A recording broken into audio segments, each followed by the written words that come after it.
Prosseguindo na leitura do Robert E. Howard, O Rebelde.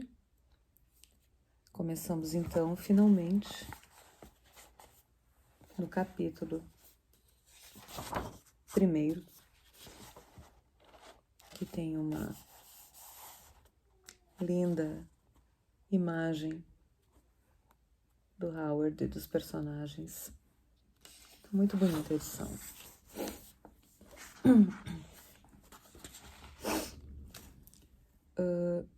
Algo muito importante.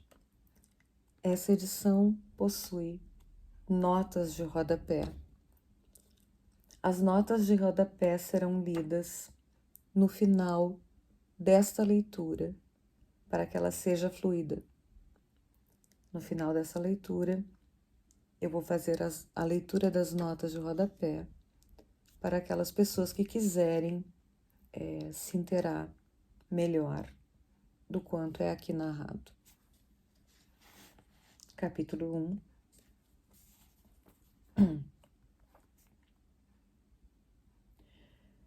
Era inevitável para Steve Costigan entrar no espírito da coisa, apesar de sua atitude cínica em relação a todas as atividades da faculdade.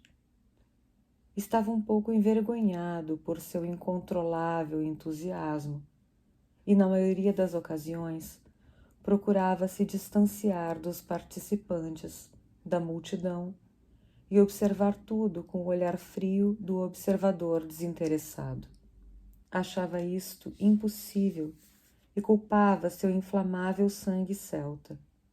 De qualquer forma, não importa qual a disputa, sempre se encontrava tomando partido com violenta paixão, e agora berrava como um índio rumo à guerra pela equipe Gower Penn. Não era um tolo e infantil transbordamento do espírito universitário, suspeitava, nem tinha exatamente admiração por jogadores de futebol que ele desprezava imensamente. Mas aqui havia ação, batalha, combate, a velha confluência de átomos, vida contra vida, simbolizando todos os éons passados de guerras e lutas. Isto Steve Costigan sentia sem pensar, enquanto cerrava seus punhos e rugia com os outros. Acerte-os em cima, acerte-os embaixo. Vamos, time, vamos! Acrescentando seu próprio grito particular. Arranque suas malditas tripas, matem os bastardos. Deixe que os outros torcedores clamem por um touchdown, o que simboliza apenas o seu desejo por sangue. Steve Costigan sentava nas arquibancadas para ver os homens colidindo, sangrando, e era franco ao admitir o fato.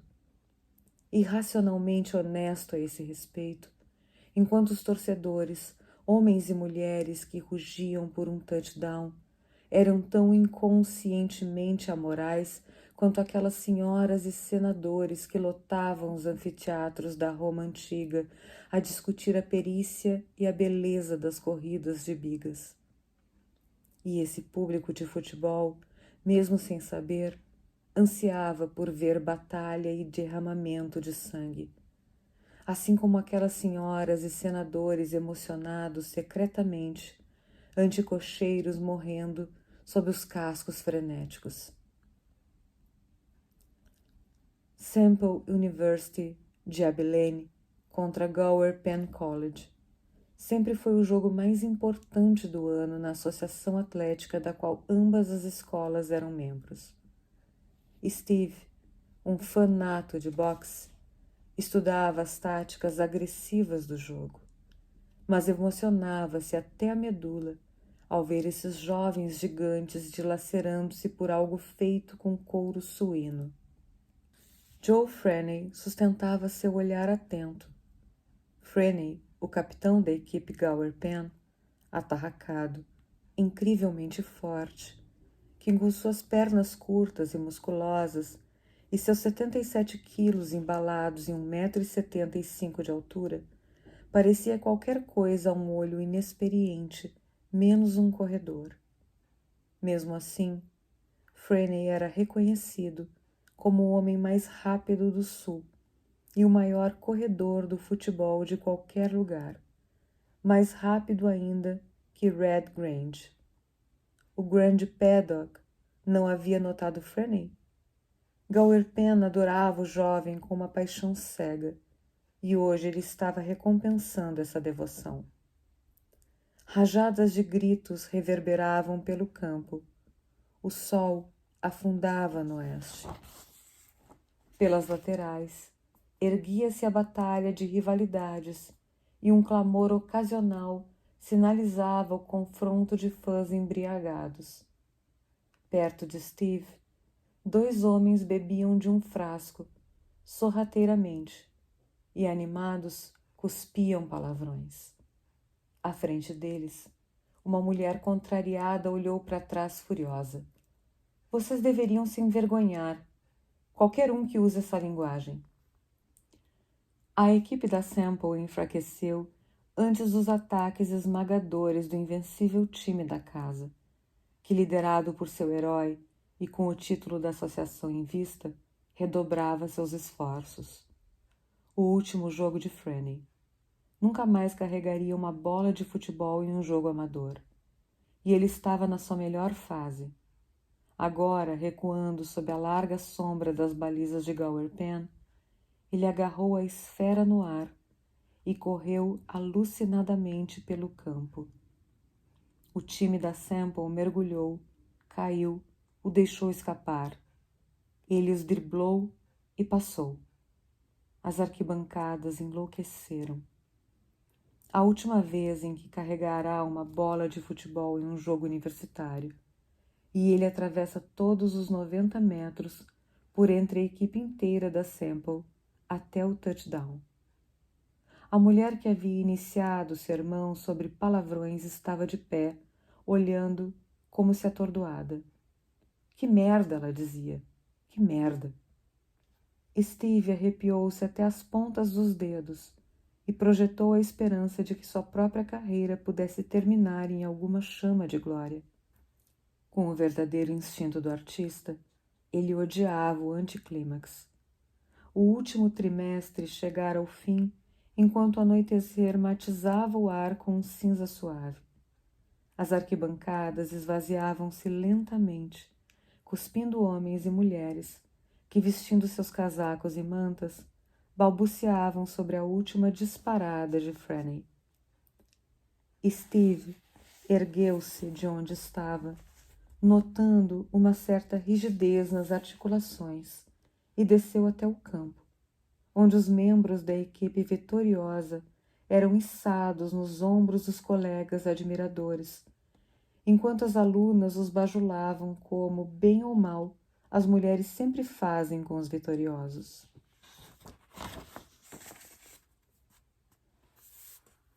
Clive Hilton deslocou-se por entre os fanáticos agitados e cumprimentou Steve com a naturalidade habitual. Steve notou que Clive era, como sempre, cortês e tranquilo, e parecia totalmente intocado por qualquer grande admiração com estupendos esforços físicos. — Como você está, Steve? Apertaram as mãos. Geralmente apertavam as mãos quando encontravam-se. Isto preenchia uma lacuna difícil, sem dúvida, pois desde que Steve conhecera Clive, parecia haver um leve constrangimento entre eles. Ao menos no começo, certamente causado pela necessidade em Steve de dominar sua mente e reajustá-la para adequar-se à personalidade incomum de Clive. Excelente corrida aquela que Franney fez, não foi? Comentou Steve. Sim, foi, concordou Clive. Suponho que você esteja aqui escrevendo sobre o jogo para The Rattler. Sim, acho que o corpo discente lerá por causa de Franney. Um silêncio se fez, e Steve disse abruptamente, sem que sua voz revelasse insegurança. Vendi uma história para Bizarre Stories. Que ótimo, disse Clive. Você certamente merece. Vem trabalhando bastante. Quanto eles te pagaram? $16. Serei pago quando publicarem. Quando será isso? Eu não sei. Muito em breve, acho. Isso é bom. Estou feliz que tenha vendido. Você mereceu. Outro silêncio se fez enquanto caminhavam para fora do campo em direção à cidade. Steve perguntou-se o que Clive estaria pensando. Estaria ele de maneira admirada ou invejosa, remoendo sobre o que lhe dissera, ou estaria na verdade pensando no triunfo de Franny? Acho que terei as linhas do título em tipos de 10 pontos, disse Clive de repente. Acho que tentarei um novo estilo para a capa esta semana. Os alunos não saberão a diferença, mas um homem aprecia seu próprio trabalho. Este último, pensou Steve com um certo sarcasmo, era a única desculpa real para se viver. De volta ao seu quarto, Costigan preparou-se para a viagem do feriado de Ação de Graças. O irmão de Spike veio para ver o jogo. Embora já fosse tarde, todos voltariam para Lost Plains naquela noite. O pessoal da pensão e os drummers, dos quais Spike era o favorito, o seguiram até o carro, pedindo-lhe que reconsiderasse e voltasse com Steve após o feriado. Spike prometeu pensar no assunto, sabendo que não retornaria, mas incapaz de dizê-lo abertamente. Esse é o final do primeiro capítulo. A partir de agora, a leitura das notas. Steve Costigan. Todos os personagens, ou pelo menos a maioria dos nomes usados nesse romance, representam pessoas, lugares e coisas reais da vida de Robert Howard. Steve Costigan é o nome que Howard escolheu para si mesmo nessa novela autobiográfica. O nome foi utilizado novamente pelo autor em outros personagens de obras ficcionais, sendo Sailor Steve Costigan, o marinheiro boxeador, o mais famoso deles. Equipe Gower Penn. Howard Payne College. Howard estava matriculado em 1924 na escola comercial da H.P. Academy, que oferecia cursos de negócios como taquigrafia e contabilidade, bem como aulas regulares de ensino médio.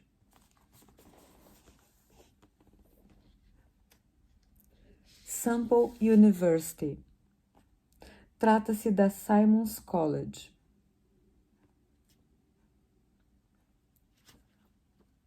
O Grande Paddock. Charles William Paddock, 1900 a 1943, atleta estadunidense, bicampeão olímpico. Gower Penn adorava o jovem com uma paixão cega e hoje ele estava recompensando esta devoção. Joe Bailey Cheney, 1902-1983, foi o presidente de sua classe em cada um dos 4 anos em que estudou em Howard Payne. Ele foi capitão do time de atletismo nos primeiros 3 anos e capitão dos times de futebol e basquete durante seu último ano, e até mesmo fez um teste para a maratona de Boston. Ele era membro do Press Club, afiliado ao The Yellow Jacket. Então, ele deve ter conhecido Bob Howard, que publicou uma história no jornal em setembro de 24. Ele estava no BSU Council, no Glee Club e no Age Club, e atuou como editor atlético para o anuário The Lasso. Para coroar tudo isso, ele foi eleito o melhor menino polivalente em seu último ano, 1924-1925.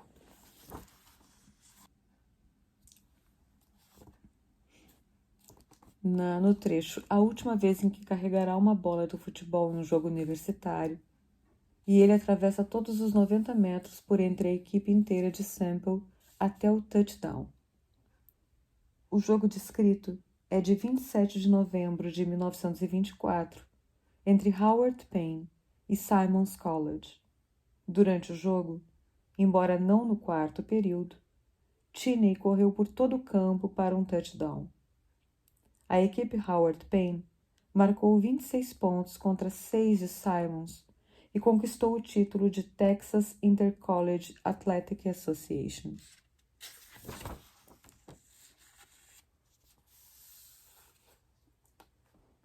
Clive Hilton.